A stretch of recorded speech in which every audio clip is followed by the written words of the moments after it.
Hello world, my name is Andy Silvers and welcome back to my channel for a tech review.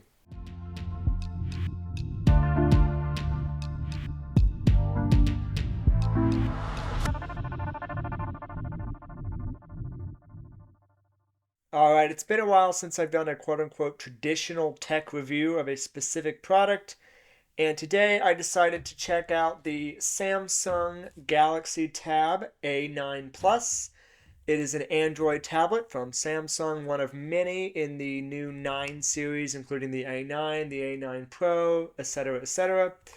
And we're going to be checking it out because I'm curious to see if products like this are even relevant today.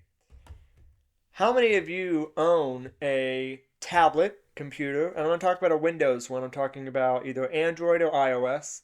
And if you do own it, please tell me in the comments what you do with it. If you have an iPad or a Galaxy Tab or the Google Pixel Tab or whatever it is, tell me what you do with it in the comments. I'd be curious if you use it for just general use or what have you. Either way, my name is Andy. I am a filmmaker, YouTuber, and author. If you want to support the channel directly, as it is not currently monetized, please check out my books at the links in the description. There are books for all ages, from little kids, age 3 to 6, all the way to teens and young adults. And I have a brand new novel literally in the works right now. It has been 2 years in the making, but hopefully that novel will be released this year, and I will do a video probably talking about the name of that. I know if you're interested in tech, that may not be your favorite subject, but it is still an important aspect of my persona, of my life. Alright, so today we're going to be taking a look at the Galaxy Tab A9 Plus, like I said. I promise this device was bought new. It's just that when I first opened it, I slightly damaged the packaging, but this is not an eBay purchase. This is a brand new purchase. This device is pretty snazzy overall, but we're going to talk about the specs and we're going to talk about the use case for something like this. So the tablet is pretty basic. It is an Android tablet.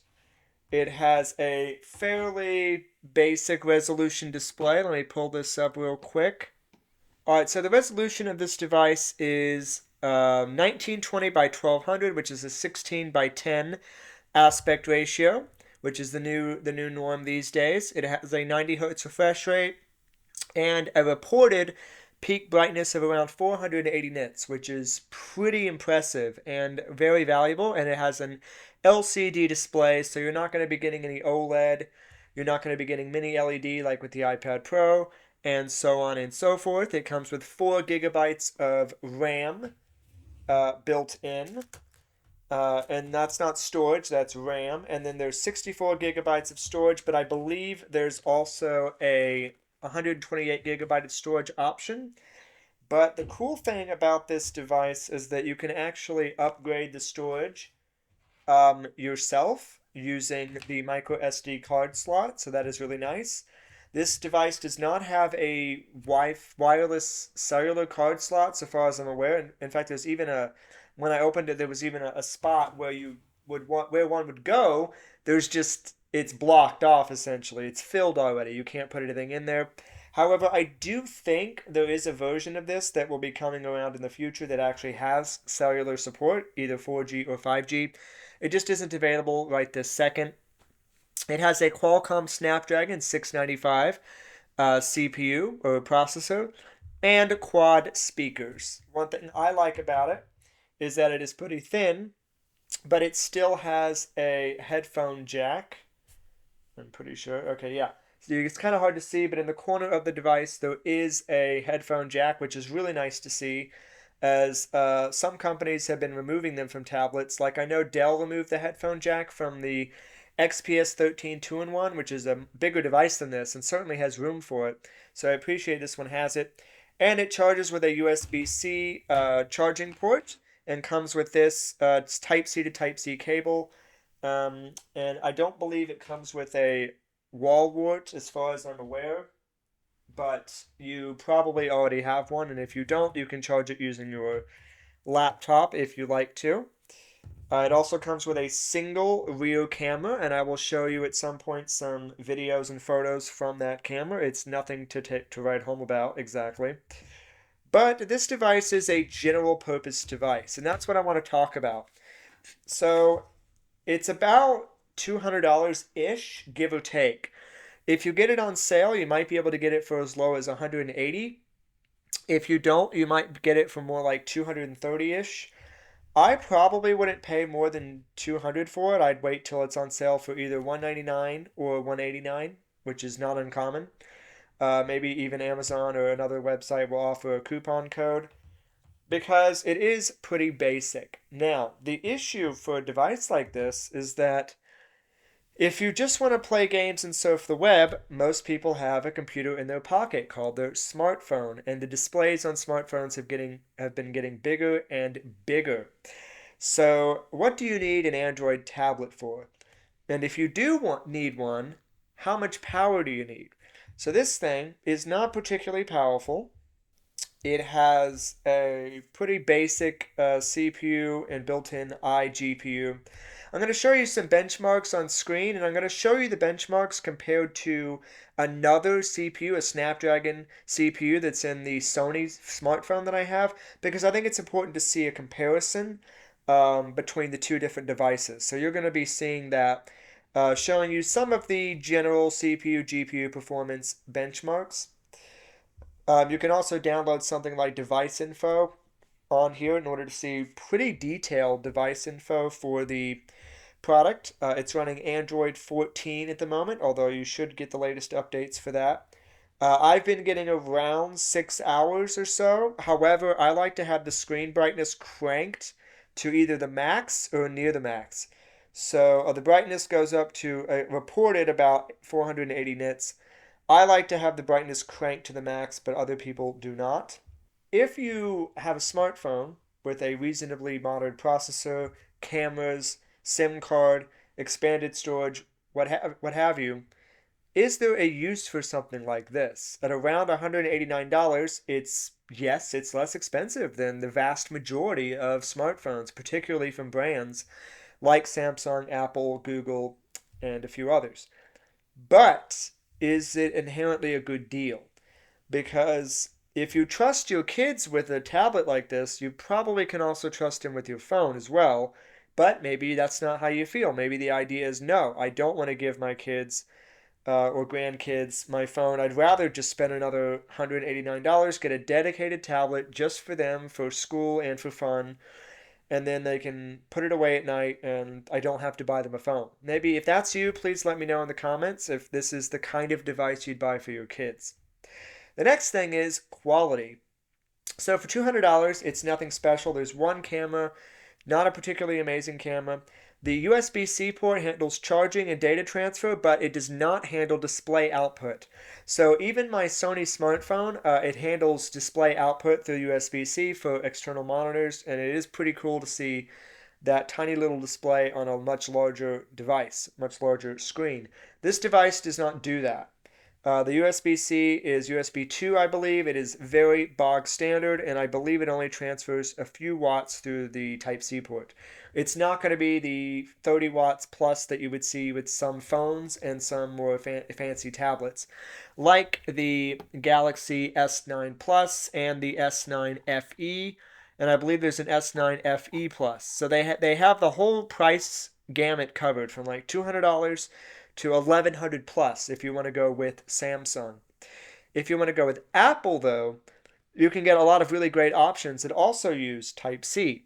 Apple's iPad lineup covers the full gamut of pricing for the most part as well, from the uh, iPad Mini starting at about $499, which is a great offer. I love the iPad Mini. I had one for a little while. The iPad Pro has the M2 chip, and the iPad Air 5th generation has the M1. So those are CPUs you would find in their desktop and in their laptops. But you're not going to see, an Core i7 from a Samsung laptop in this tablet or even the higher end one. It's going to be some sort of Exynos or Snapdragon variant. But one thing that this has that a lot of other devices do not is something called Samsung DeX. And I have tested it. You can actually use this device with a keyboard or mouse, although if you want to use both at the same time, I think you'll have to have a splitter or adapter, which is pretty irritating. But you can use a wireless mouse with a dongle or with just Bluetooth as well. And you can use that both in the regular Android mode or in the dedicated DeX mode. DeX mode turns this device into a quasi desktop experience. And for light use, it's perfectly fine. There's a file explorer. You can open up apps like Google Chrome, Gmail, Photos, Kindle. You can do pretty much anything. And you can even play games in a desktop like environment. Although I think I believe you have to restart the device or something like that if you want to be able to actually take a game that's in like a small window and make it full screen. But suffice it to say, DeX is a winner in my book. It really transforms all of Samsung's devices, all their tablets, into much more usable computers. It's still never going to be quite the same as having full Photoshop, Lightroom, even coding software on your Windows x86 device or MacBook Pro, which is what I'm getting at. Is this device universally beneficial? Despite the fact that it is convenient in a lot of ways, it's relatively small and light. It's relatively affordable. If someone were to steal it or you were to lose it, you wouldn't be out, say, $1,000. You would be out more closer to 200 to 250. If you also purchased like a case for the device as well as a mouse of some sort to use with it. It's worth noting this device does not support pen input at the moment. Maybe it will in the future. If you want pen input, you're going to need to go with the S9 FE, which is still a budget device, but is a higher end budget device than this one. I can't really use this to edit videos on, practically speaking. Theoretically, sure. But the whole pipeline of dealing with audio, video, editing, rendering, uploading, it's not something I would really ever want to do on a tablet unless maybe it was a Windows tablet. I know Asus has their extremely high-end tablet with like Intel's 12th and 13th gen CPUs and like a 4050, 4060 or something. But that's extremely specialized and expensive.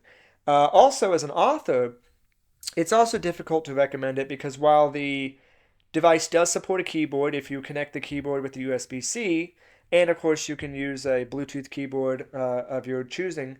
The issue is the programs available, right? You can use Google Docs, but I personally don't like Google Docs, even though there are advantages to it, of course. I use Office, I use Word, and PowerPoint to a lesser extent for certain book and publishing related tasks. And while you can use something like Google Docs or LibreOffice or something to type up a document, like for school, you're not going to have the complete control with formatting and publishing that you would on a traditional computer. And to be fair, the iPads have the same problem because as much as Apple has tried to improve the iOS experience to make them more desktop-esque, they're just not quite there. However, companies like Minis Forum have produced full Windows 11 devices that are similar-ish in size and form factor, yet have obviously a 64-bit operating system, and they have the full CPU and GPU performance to handle more serious tasks, yet they're still tablets. But I wanted you to tell me in the comments, is it worth it to you if you're going to be spending that much money anyway to even buy a tablet at all? Would you prefer to just get a traditional clamshell laptop or maybe even a small desktop? Or would you be willing to get a tablet knowing you could use it as a tablet?